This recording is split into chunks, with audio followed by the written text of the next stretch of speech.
todo las funciones motoras. O sea, que ahora en esta clase vamos a hablar sobre las motoneuronas. ¿Me escuchan, no? Entonces, lo que hemos visto antes, y esto ya lo han visto ustedes, es el sistema de columna dorsal e isquio-medial, el sistema anterolateral. Todo esto es sensitivo, presináptico, o sea, lleva la información de la piel, de las articulaciones, ¿ya? Entonces, como saben, la menisco-medial es la vía que lleva el tacto, los movimientos de la piel, de la posición, de la presión, todo lo fino, ¿ya? Lo sutil, ¿ya? Entonces, en cambio el anterolateral lleva el dolor, las sensaciones térmicas, cosquilleo, prurito, todo lo que está mal ubicado, ¿ya? Entonces, aparte hemos visto igual ¿quién va a llevar la información sensitiva sensorial? El oído, la vista, el gusto, los olfato. Entonces, esa información sensitiva es trasladada a la corteza, ¿ya? Es analizada, procesada y produce motor. Ya va a dar los reflejos motores. Entonces, nosotros ya tenemos esto, el sistema columna dorsal y isquio-medial, y el sistema anterolateral, que ya lo hemos estudiado, que ya sabemos dónde se producen las decusaciones, dependiendo del uno al otro, ¿ya? Y como sabemos, las dos llegan al tálamo y las dos llegan a la corteza, sobre todo a la corteza somatosensitiva. Ahora, lo que nos interesa, los reflejos medulares. Bueno, antes, en ediciones anteriores del Gaito, se pensaba, como vemos aquí en el dibujo, lo que ya vimos nosotros, información sensitiva, la neurona presináptica o sensorial llevaba toda esa información sensitiva, ¿ya? Al asta posterior, y del asta posterior, dependiendo ya sea la vía anterolateral o la isquio-medial, esta información ascendía hacia la corteza cerebral. Entonces, se producía el procesamiento de la información y se producía una respuesta motora, la cual descendía e iba hacia el asta anterior, ¿ya? Eso estoy hablando de las motoneuronas. Entonces, estas motoneuronas hacen sinapsis con fibras musculares, con fibras nerviosas, las cuales van a inervar los músculos, son los que inervan la placa neuromuscular y produce la contracción muscular. Entonces, se pensaba que la médula espinal solo era el medio para transmitir nada más la información tanto sensitiva como motora, que no tenía ninguna otra función, pero ahora se sabe que no es así, ¿ya? Porque existen circuitos neuronales especiales a nivel de la médula espinal, ¿ya? Entonces, aquí entre el asta posterior y el asta anterior existen circuitos neuronales que están formados por interneuronas. Estas interneuronas están distribuidas tanto en el asta posterior como en el asta anterior y en la parte intermedia. Entonces son interneuronas, ¿ya? Por lo tanto, en la médula espinal se van a producir tareas musculares sensibles, ¿ya? Por ejemplo, el libro pone el ejemplo caminar. Entonces, en sí, la médula espinal puede producir esta tarea muscular, que es caminar. Pero si la información viaja hasta los centros de la corteza cerebral, esta información se analiza y se producen órdenes, ¿ya? Pero estas que van a ser tareas musculares más complejas, ¿ya? Como ser que movimientos de giro, inclinar el cuerpo hacia adelante, pasar de la marcha al salto, controlar y vigilar el equilibrio. Entonces, todas estas tareas musculares complejas sí o sí se tienen que realizar a nivel de la corteza cerebral. Ahora, ¿cómo se organiza la médula espinal para las funciones motoras? Entonces vamos analizando desde el principio. Lo que ya hemos visto nosotros Entonces, como vemos, miren, la información sensitiva, tanto de la piel como de los músculos, va a viajar por esta vía, ya bien sería aferente o eferente, que va hasta posterior. Aferente, presináptica. Entonces, como vemos, la información sensitiva ya viajar al asta posterior, primero al ganglio posterior, de ahí al asta posterior. Y bueno, esta información, como vemos en el dibujo, ¿qué está haciendo? Directamente se está interconectando con la motoneurona anterior. No necesita ascender esta información. ¿Cómo lo hace? Gracias a estas interneuronas. Esta sería una interneurona. Entonces, ¿qué hace aquí la interneurona? Está conectando a la vía aferente con la vía eferente. Entonces, gracias a esto, me va a producir un reflejo muscular. Entonces, ¿cómo puedo explicar esto? Yo, por ejemplo, si hay fuego, yo sea con mi mano, ¿ya? Entonces esa información sensitiva va a viajar, como vemos aquí, viaja al asta posterior, se interconecta con las interneuronas y produce un reflejo motor. ¿Cuál es el reflejo motor? Retirar la mano, ¿ya? Es un reflejo. No necesita que viaje hasta el cerebro y se analice, sino hay un reflejo, ¿ya? Esto, sí, para explicarlo, que lo entiendan fácil, pero no es tan así. Miren, entonces, esta es la raíz sensorial, ¿ya? O sea, aquí está viajando la vía aferente, sensitiva, presináptica.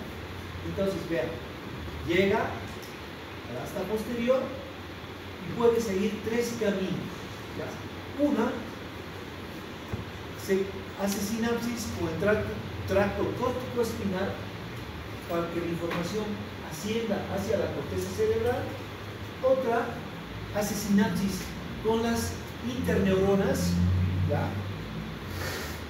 Y otra hace sinapsis directamente con la motoneurona anterior. Entonces, toda la información sensitiva puede seguir estos tres caminos. Uno, como dije, sinapsis con el tracto córtico-espinal para ascender, ¿ya?, hacia el encéfalo, hacia la corteza, si quieren ustedes. Otro, sinapsis con las interneuronas que se encuentran aquí en el asta posterior. Y otra, hacer una sinapsis directa con la motoneurona anterior, ¿ya? Entonces, esta sería la organización a nivel de la médula espinal. Les voy a adelantar lo que las interneuronas, ¿ya?, están formando redes neuronales aquí, ¿ya?, porque son muchas. Puede estar en el asta anterior, en el asta posterior, en el asta anterior y en la parte intermedia de la asta. Todo esto están las interneuronas formando redes neuronales. Ahora, si tengo un segmento medular, ¿ya?, ¿qué características me indican un segmento neuronal? Si hablo de las motoneuronas anteriores, ¿ya?, estas se encuentran en el asta anterior de la sustancia gris medular. Y existen dos tipos de motoneuronas, ¿ya? Unas que van a formar fibras A-alfa, las cuales tienen características de tener un diámetro de 14 micras, y las que van a inervar a las fibras musculares, o sea, a la placa neuromuscular. Otras van a originar fibras A-gamma, ¿ya?, las cuales tienen un diámetro de 5 micras y van a inervar las fibras intrafusales. Entonces, ¿cómo interpreto esto? Miren, ¿cuáles son los órganos receptores sensoriales de los músculos? ¿Cuáles son los órganos receptores sensoriales? Uno es el uso muscular y el otro el aparato tendinoso de Golgi. Entonces los ubiquemos aquí. Aquí tengo mi músculo, este es el uso muscular y este es el aparato tendinoso de Golgi, por los sensoriales. Entonces, se produce el estiramiento del músculo y son estimulados esos dos. Entonces, vean, mi información sensorial viaja por estas fibras del uso y por estas fibras del aparato tendinoso de Golgi. Llega al ganglio de la raíz dorsal y de ahí al asta posterior. Entonces, aquí en el asta posterior, ¿qué va a pasar? Va a hacer sinapsis con las interneuronas. Entonces, hacen sinapsis con las interneuronas y estas interneuronas van a hacer sinapsis con las motoneuronas anteriores.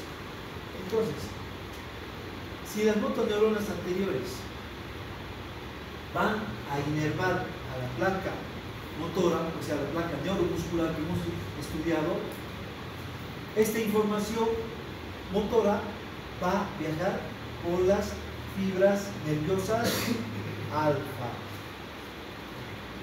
Va hacia la placa neuromuscular. ¿Qué tipo de fibras motoras alfa? Alfa. En cambio, si la fibra motora va a inervar por uso muscular, va por fibras nerviosas gamma. ¿Qué fibras nerviosas? Gamma. Entonces, esta es la diferencia de las motoneuronas. Unas son alfa, pero otras son gamma. Las alfa que inervan la placa neuromuscular y las gamma al uso muscular. ¿Por qué quiero que comprendan esto? Porque cuando veamos reflejos, directamente ya va a comenzar a hablar de las fibras nerviosas.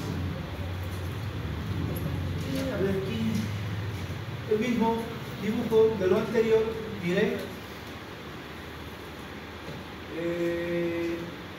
Esta sería la información sensitiva, tanto del uso muscular como del órgano tendinoso del Golgi. Entonces viaja, llega al ganglio raquídeo posterior, de ahí al asta posterior, hace sinapsis con las interneuronas y estas van a hacer sinapsis. Si se dirige a la placa motora neuromuscular, ¿por qué tipo de fibras motoras va a ir blanca? Placa motora neuromuscular. ¿Qué fibra le lleva? ¿Qué motoneuronas? ¿Gamma o alfa? Alfa. Alfa. Y si va al uso muscular, como vemos aquí, gamma. Gamma. Así, fácil de entender. ¿Ya? Así no se pierde. Interneuronas. ¿Ya? ¿Qué características tienen estas interneuronas? Que son mucho más numerosas que las motoneuronas, dice 30 veces más numerosas, pero son mucho más pequeñas y son muy excitables, más o menos dice que hacen 1500 disparos por segundo y además tienen múltiples interconexiones, ¿ya? Y entonces están formando circuitos neuronales de qué tipo? Divergente y convergente. Entonces aquí en el asta posterior, en la parte intermedia y en el asta anterior están formando circuitos neuronales. Entonces, estas interneuronas son las responsables de la mayoría de las funciones integradoras que cumple la médula espinal. Esa sería la importancia de las interneuronas. Ahora les voy adelantando algo. Estas interneuronas pueden ser igualmente excitatorias o inhibitorias. Ya vamos a ver después. ¿Qué más me nombra aquí en el libro? A las células de Rein-Schau, o neuronas de Rein-Schau, entonces, que son las que transmiten señales inhibitorias de las motoneuronas circundantes. Son pequeñas neuronas inhibitorias del asta anterior que transmiten señales hacia las motoneuronas adyacentes, generando un efecto inhibidor lateral. Entonces, ¿para qué me sirven sobre todo estas células o neuronas de Renshaw. O sea, sobre todo dices, es para que no haya contracciones muy exageradas. ¿Ya? Y analicen este dibujo, miren. Este es mi hasta anterior. Entonces, aquí están las células de Renshaw o neuronas de Renshaw. Entonces, miren, dice motoneuronas extensoras y motoneuronas flexoras. ¿Qué quiere decir eso? ¿Cómo entiende eso, Alejandro? Motoneuronas flexoras y motoneuronas extensoras.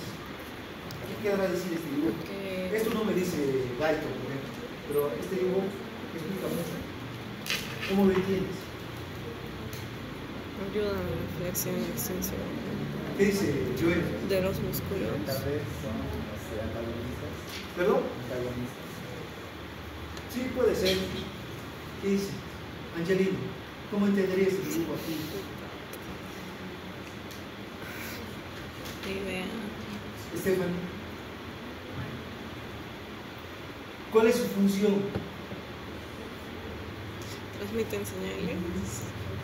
Transmiten señales a las motoneuronas adyacentes generando un efecto inhibidor lateral. ¿Qué debería decir eso?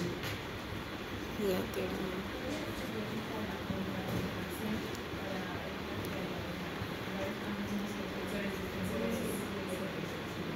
Como dice Sachenka, ¿ya? Cuando las motoneuronas que inervan los músculos extensores están excitados, estas células de Renshaw, neuronas de Renshaw, están inhibiendo a las motoneuronas flexoras. ¿Ya? Entonces, si hay un movimiento de extensión, ¿ya? Entonces el movimiento de contracción por los músculos flexores va a estar inhibido gracias a estas células de Renshaw. ¿Ya? Entonces, por eso produce una inhibición lateral de las motoneuronas que están al lado, que son responsables de la contracción. Lo mismo, si funcionan las motoneuronas que producen la contracción de los músculos, las flexoras van a estar inhibidas. ¿Ya? Pues hay contracción, ¿vale? Flexión. ¿Ya?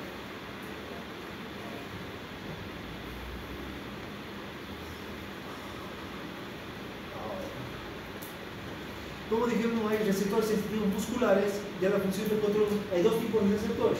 Uno es el uso muscular y el otro es el aparato tendinoso de Golgi.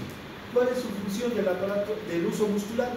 Detecta la longitud del músculo y la velocidad de su cambio. En cambio, el aparato tendinoso, el órgano tendinoso de Golgi, detecta la tensión del músculo, ¿ya? Y la velocidad de tensión de su cambio, ¿ya? Entonces, estas son las funciones, ¿ya? Y ahora vamos a ver, sobre todo, esta parte del uso muscular, cómo está formado.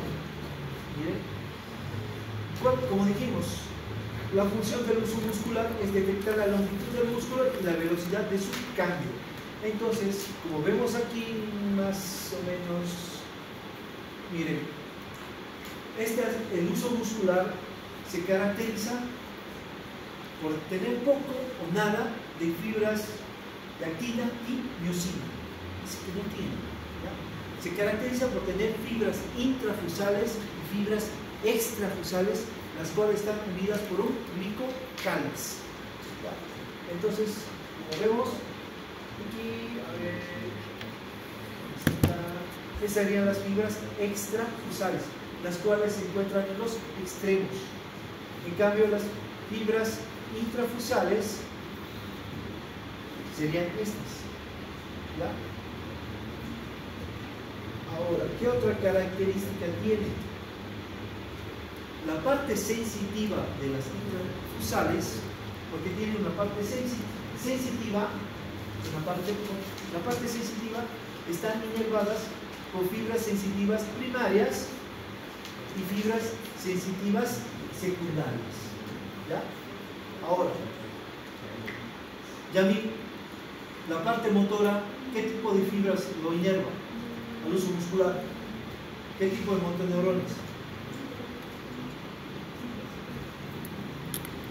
¿Qué tipo de monte neuronal tiene? Al uso muscular. La saga. Pero la parte receptor, la parte sensitiva, lo que es la parte sensitiva, es por las fibras sensitivas primarias y secundarias. Ahora, entonces, ¿cuándo se excitan estas fibras sensitivas primarias y secundarias? Cuando hay alargamiento del músculo, cuando hay contracciones de las porciones finales de las fibras intrafusales. ¿Ya? Entonces, ¿qué otras características más veamos aquí mismo? Que con las sensitivas primarias y secundarias. ¿Ya? Ahora, entonces, como dijimos, estas serían las intrafusales y estas las extrafusales. ¿Ya? Entonces, la inervación es por las sensitivas primarias y secundarias. Ahora, ¿qué característica tienen estas sensitivas? ¿Ya? Las sensitivas son de tipo A1, ¿ya? Tienen un diámetro de 17 micras y llevan la información a una velocidad de 70 a 120 metros por segundo. En cambio, las secundarias son de tipo 2 y tienen un diámetro de 8 micras. Ahora, vean esto. Entonces, aferente, estamos viendo la vía sensorial, siempre pide aferente, sensorial. ¿Qué tipo? Primaria, tenemos aquí, y aquí tengo las secundarias. Ahora, ¿cómo están formadas las fibras intrafusales? Tienen dos tipos de fibras. Tienen las fibras de bolsa nuclear, que se caracterizan por tener, ¿cómo podríamos decir esto? Una elongación, ¿ya?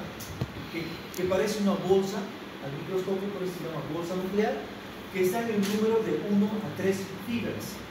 Y tienen otras, ¿ya?, que se caracterizan por tener varios núcleos, ¿ya?, y se llaman fibras de cadena nuclear, ¿ya?, y están de números de 3 a 9. Ahora, si yo me pregunto, ¿cuánto sería lo máximo de fibras intrafusales que puede haber tomando la cadena nuclear y bolsa nuclear? ¿Cuál sería lo máximo? 12. ¿Por qué? Dayana. Anel. ¿Por qué 12? Porque lo máximo que puede tener las fibras de bolsa nuclear es 3 y lo máximo de fibras de cadena nuclear es 9. 9. Entonces, 12 fibras intrafusales. 3 de la bolsa nuclear y 9 de la cadena nuclear. Ahora, ¿cómo están inervadas las intrafusales? Miren, las primarias aferentes inervan tanto la bolsa nuclear como la cadena nuclear.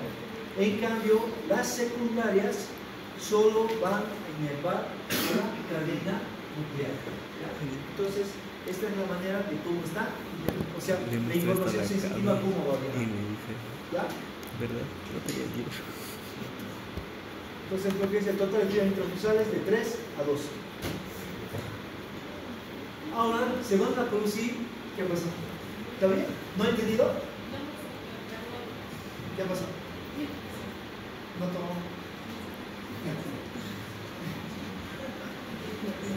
¿Me viste sufrir? No sé.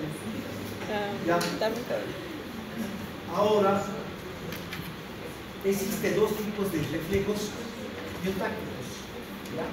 Uno es el dinámico y el otro es el estático.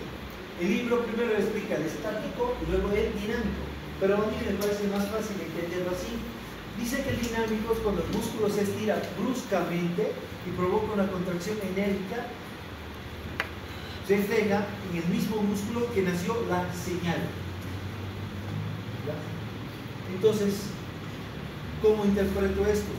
O sea, hay un estiramiento brusco del músculo, ¿ya? Entonces, esta señal, o sea, ¿por qué tipo de fibras sensoriales aferentes va a viajar? Hay un estiramiento del músculo, o sea, si se estira el músculo, aquí va a excitar al uso muscular. Y el uso muscular, ¿qué vía aferente tiene? primaria y secundaria, que tanto están inervando a la vía, a la bolsa nuclear y cadena nuclear. Entonces esa información sensitiva va a viajar hasta el asta posterior.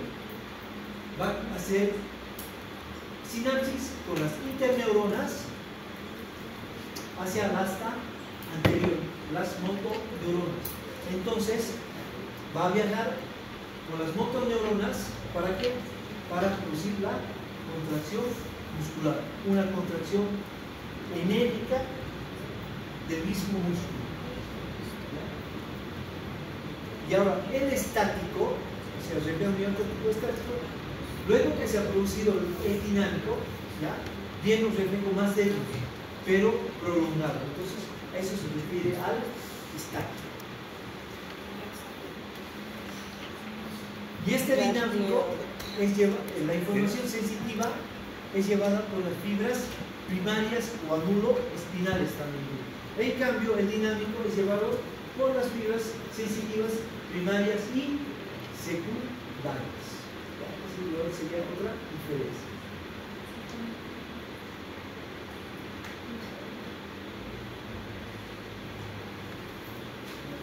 Entonces, he encontrado este dibujo. Entonces, para que el uso muscular se estimule, ¿qué tiene que haber? Dice,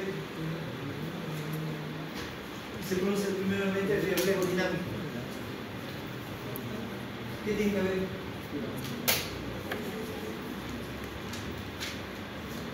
Tiene que haber estiramiento. ¿No? Entonces, cuando hay un estiramiento del músculo, se va a estimular el uso muscular. Entonces, si es dinámico, la información sensitiva viaja por las fibras aferentes primarias. Llega al asta posterior, hay una sinapsis con las interneuronas, las cuales lo van a conectar con las motoneuronas anteriores. Entonces, ¿qué van a producir estas motoneuronas anteriores? Una contracción muscular más potente. Si hablo de contracción muscular, o sea, que se va a controlar la placa neuromotora, ¿qué fibras musculares, qué fibras nerviosas de la motoneurona serían, viajaría la información? ¿Las gamma o las alfa? Alfa. ¿Por qué? Porque esta va a producir una contracción muscular de la placa motora, o neuromuscular. En cambio, la dinámica, la estática, como vemos aquí, primero tiene que producirse la dinámica y luego se produce esta, pero esta es más débil, ¿ya? Produce una contracción más débil, pero prolongada. Vas a subir Ahora, ¿cuál sería la función entonces del uso muscular? Aparte, no solo es sensorial. La función, sobre todo del uso muscular, es mantener el tono muscular. Ese tono muscular, porque el músculo sí para semi-contraído, no es flácido. Entonces todo eso se debe al uso muscular. Entonces, nerviomotores gamma, cuando se estimulan músculos, perdón, no se ve bien, los gamma, nervios gamma dinámicos, dice que estos van a inervar a las bolsas nucleares. En cambio, si son gamma estáticos, estos van a inervar a las cadenas nucleares. Como ustedes saben, las fibras nerviosas gamas inervan al uso muscular. Entonces aquí hay dos tipos: dinámicas y estáticas. Gamma dinámicas, gamma estáticas. Las gamma dinámicas, ¿dónde inervan? A la bolsa nuclear. Y las gamma estáticas a la cadena nuclear. ¿Ya? Entonces, ¿qué va a hacer esto? Mantener el tono muscular.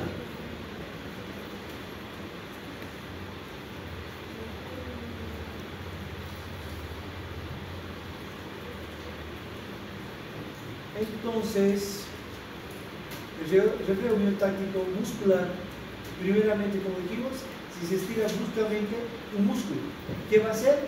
Ese reflejo de estiramiento activa los usos musculares. ¿Y qué va a producir? Una contracción muscular refleja esquelética grande. ¿Eso sería dinámico o estático?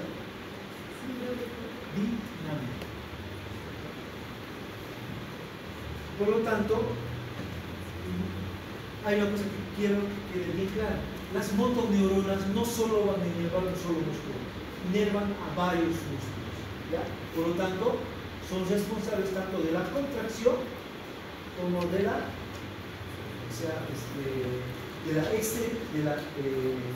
flexión como de la extensión. ¿Por qué? Porque están inervando una cadena de músculos.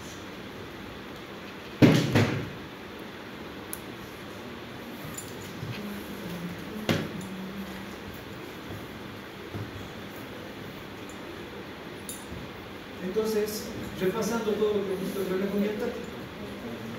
Miren, entonces, si usted golpea, ¿qué tendrá que tener estimulando aquí? El tendón rotuliano. Entonces, ¿qué produce esto? Que se produzca el estiramiento del músculo. Y se produce el estiramiento del músculo. ¿Qué me está estimulando? Al uso muscular. Entonces la información sensitiva está viajando por las fibras sensitivas primarias y secundarias, las cuales son aferentes. ¿Dónde llegan? Al asta posterior. Pero esto no es tan así, miren. Esta información sensitiva, como vemos aquí, sigue tres caminos. Uno, se puede conectar a las interneuronas o puede dejar esta información sensitiva hasta el cerebro. Entonces, y como vemos, aquí se está produciendo una sinapsis excitatoria y una sinapsis inhibitoria. Por lo tanto, va a producir esto, ¿qué sería? Extensión. Entonces, eso me explica el reflejo rotuliano. ¿Ya? Entonces, ¿por qué produce este reflejo de extensión? Los músculos anteriores, ¿qué produce? ¿Extensión o flexión? ¿Qué produce? Los músculos anteriores de la pierna.